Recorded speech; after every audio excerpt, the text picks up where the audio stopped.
Hello, in this video I'm gonna show you how to edit notification panel shortcuts on Redmi A3 Pro. To edit these shortcuts, swipe down from the top of your screen twice to see these shortcuts and then swipe to the last page, and on the last page you can see edit. And now these shortcuts that are on the lighter background here are the ones that are added to your menu, and when you swipe down on this darker background are the ones that are hidden. So to add one, press and hold on the one you want to add, then drag it to the top to the lighter background, and you can arrange it in any position you want.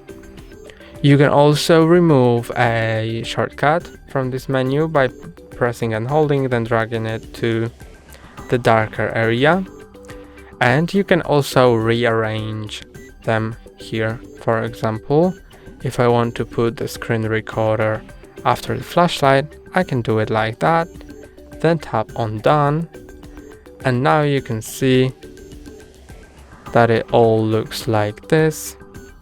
And remember that the first 5 of those are gonna be in the quick shortcuts menu when you swipe down from the top of your screen just once, not twice. And that's all for today. Don't forget to like and subscribe. See you next time.